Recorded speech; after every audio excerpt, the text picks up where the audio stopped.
Mission accomplie pour le SCO en Coupe de France. Dimanche après-midi, les Angevins ont fait le métier face à Arnage-Pontlieu, club amateur qui évolue habituellement en division d'honneur. Score final 7-2 pour les Angevins. L'équipe entraînée par Jean-Louis Garcia aura donc le droit de disputer le 8e tour de la compétition. Arnage-Angers, c'était aussi le retour au pays pour Willy Bernard, l'actuel président du SCO, une fonction qu'il a occupée au sein du club de la banlieue mancelle. Vraiment bien accueilli, ça fait plaisir de revoir ces personnes que j'ai malheureusement avec les affaires et le club perdu de vue depuis 2-3 ans. Donc non, un très bon accueil, chaleureux. Maintenant, retour au match. Juste avant le coup d'envoi, les deux équipes se prêtent à l'exercice de la fameuse photo souvenir. On ne sait pas si c'est à l'idée de voir ce cliché accroché au mur de leur salon, mais une chose est sûre, les Sartois démarrent la rencontre pied au plancher. Pour preuve, cette magnifique action à 1 et 2 touches de balle conclues par Gélo. Sur ce coup-là, c'est le petit qui offre une démonstration au plus grand. Sur le but, j'ai trouvé qu'on était un peu passif et inattentif.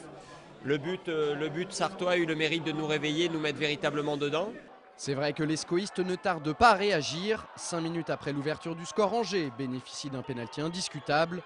Fabrice Domarcolino se charge de la transformation avec beaucoup de sérénité.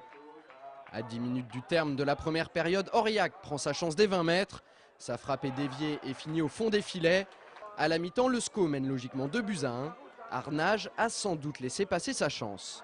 On a su réagir rapidement, en marquer un deuxième quasiment dans la foulée, donc c'est bien. Et puis en deuxième mi-temps, je crois que le physique a fait énormément la différence. Au retour des vestiaires, une véritable pluie diluvienne s'invite à la fête.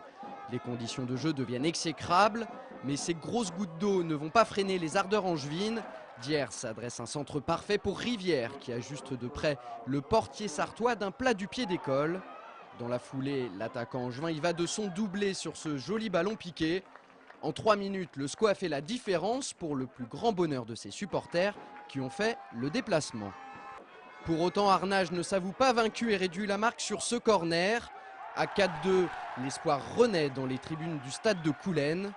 Un espoir de courte durée puisque Malik Couturier redonne un avantage plus conséquent à sa formation suite à ce coup franc. C'est sans doute un des buts de l'année. Pour savoir comment le défenseur du SCO s'y est pris pour pousser le cuir dans la cage vide, nous lui avons rendu visite à la fin du match, dans la chaleur du vestiaire. Très dur, ouais. J'ai juste à mettre le plat du pied. Fabrice anticipe la sortie du gardien et je suis tout seul. Je crois que c'est un des plus faciles que je marquerai dans ma carrière. Derrière, le SCO continue à jouer le jeu. Domarcolino inscrit 2 buts supplémentaires et signe le coup du chapeau. Au final, Angers n'est pas tombé dans le panneau. De leur côté, les joueurs d'Arnage n'ont aucun regret et saluent le professionnalisme des hommes du président Willy Bernard.